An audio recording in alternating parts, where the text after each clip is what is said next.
Yo, how is everyone doing today? Thought I would do a bit of a post-match reaction, talk a little bit about transfer news, talk about this top that's just came today, the jumper. Uh, Obviously, I bought it from getting the Mag Plus. It's very nice, very comfy. I am a big fan of it, and I think it has the Adidas in the back. Quite like, I like it. I like it. It's nice.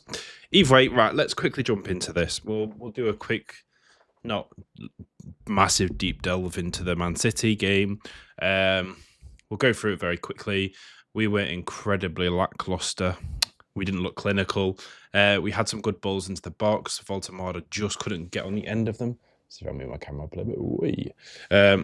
We just couldn't get onto the end of them. We were very close. Wissa probably should have scored in the first 30 seconds. He is looking very devoid of confidence. Which we knew because he's been out for so long. Voltemada couldn't start because he played 120 minutes in the FA Cup game against Bournemouth. So he had to get rested for that, so he came on later on. Lewis Hall looked amazing. I need to say this, right? Before we go into anything about any other players or anything, Lewis Hall was the shining light of this team by far. He looked sensational. And to be fair, another person I want to highlight as well, Jacob Ramsey. This man, obviously, he has looked very much off the pace for a while because he got injured. So he was building up his fitness. He's starting to look a lot better game on, game out. I've been saying this for a while now, for the past few games, that he's starting to look better. He looks better in this game. He just needs to keep working on that, and a great sign in there. Gordon looks good. He had 2 big chances created, I'm pretty sure. 2 big chances created. Mateus Nunes, God, that man was fouling left, right, and centre. Probably should have got a red card. They had a back line that we should have got to. I hate the rule change that allowed Semenyo to play the game. I think that heavily favours the big clubs. Obviously, January is always an incredibly hard window to buy in, as it is, especially to get a marquee signing, as people would say. Semenyo, I've said, is a needle mover for the title race, perhaps, in City's favour. So that was a big signing for them. He scored 2 goals. One of them was ruled out. I actually said, because of how long VAR and everything was taken, that evidently it's so close that just don't bother ruling goals out like that. If it's incredibly close. They ruled it out for technically the right reason, because Haaland was offside, and then he was interfering with Malik Chow, because technically if Haaland wasn't there, he would have been able to play the ball. So I see why it was ruled offside, but I think for how close Haaland was to being offside and onside, stuff like that, just let it go. I hate it when the flow, stuff like that, ruins the game. That was mine, not you guys. But yeah, didn't like that. But yeah, he scored the first goal, scored the second goal, and he created the third goal. So it is frustrating to say the least, because again, stuff like this massively favours the best teams in England, and for cups like this, because in January it's only gonna be like the semi-finals and stuff that this affects. And obviously a player like Semenyo is going to be more than likely moving to a team like City than us, because of where we are right now. Man City are likely going to win a trophy this season. It was very difficult that we're going to. They could potentially win the Champions League or the Prem.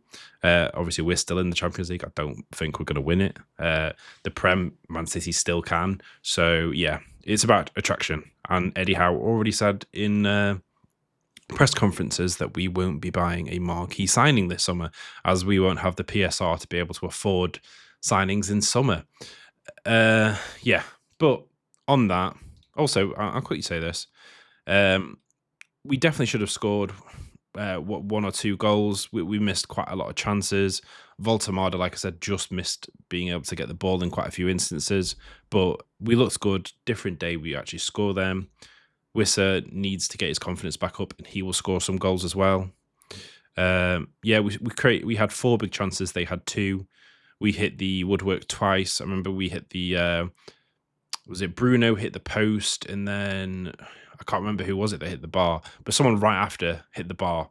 It was like half. It was in the same build-up play. It was really frustrating, but it is what it is. On to the next game, we shall see. Right, quickly going to go over some transfer news. Not going to do a massive delve into it because I think I'm going to do a bigger video on it at some point because we are in dire need of getting them. As you can see up here, Joe Willock is still got links to being moved to Crystal Palace and Leeds. Basically, about 30 minutes ago, it says he wants to leave Newcastle this January and they can be prepared to sanction his departure. So yeah, that's just the exact same one for both of these, and I would likely say he's probably going to go to Palace or Leeds, but yeah, it would be a good move for him. I don't think he has a place for us. He's not looked great for a while. But on to incomings. Oh yeah, also there is 2 loan. Where was it? There was a loan deal. I know there was Joe White, but I'm pretty sure there was someone else actually to join Bradford. Basically, that's where he's looking like he's going to be going. So Mateus Mane, this is someone who I've said we need to get. One of my top priorities that I think for us in this window. Mateus Mane, I think he brings an unbelievable amount of talent going forward, and I think he would be a massive improvement on our squad. Obviously, we've got loads and loads of injuries. Tino Livramento got an injury again the other day. So potentially we could be getting the likes of Ben White from Arsenal, which could be interesting. I'll be very, very much happy if we can. Apparently, he's got a contract till 2028, so that's 2 years, with an option for an extra season. Arsenal obviously paid 58 million euros, and his current market value is 30 million euros. He will definitely be going for less than that because I don't think he's definitely not improved. He's not a main starter. So if we can get someone like Ben White, even for like £30 million, 20 to 30 million pounds, I would think that's a very good move, and I would happily get that. Like I said, Mane again, talent. I want him for us. James Trafford, obviously we saw him yesterday in the game and he actually looked amazing. Pep Guardiola did actually come out and basically insinuate that he doesn't know what's going to happen by the end of the season and stuff with James Trafford, because obviously he joined City on the illusion that he would be the first choice keeper and they ended up getting Donnarumma in, so He looked great, to be fair, in the game against them yesterday. He did some great saves that saved them. There was one that was like a looping ball that he did a fingertip save that pushed it onto the bar and went over. That was again someone who I would very much like to have as our first choice keeper, which I've said previously. Mihajlovic is someone that we've been linked to. It's also linked with Leipzig. I don't think that's a good sign, is it? Oh no, it's Nadi. This is someone else. I'll quickly jump into this before it. I do not want to be getting Nadi. I had a look at his record. I think played 16 games, 7 yellow cards, 1 red card. He's got very bad discipline issues, it appears. So yeah, not a big fan of that. Mihajlovic, he is a possibility. Obviously, you got Leipzig, Juventus, Spurs all looking at him. So we'll have a look at this. That's a potential centre-back option, but we 100% need to strengthen. Yeah, like I said, I'll do a bit more of a deeper dive into stuff. Obviously, Alex Scott is another one who's been brought to attention for the centre mid role, which, like I said, I think we could probably do better than this. So yeah, like Barcola's still on our radar.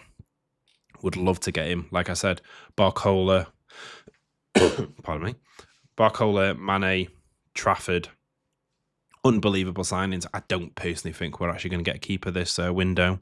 I think Ramsdale and Pope are going to be fighting for that for the end of until summer. So that could be a summer transfer. I don't think right now. And then Ruben Neves is another one. potentially a very good option, but we'll see. Let me know what you guys thoughts are in the comments. Like I said, I'll do a longer video going more into some transfers when there's a bit more legs into them. But let me know your thoughts, and peace.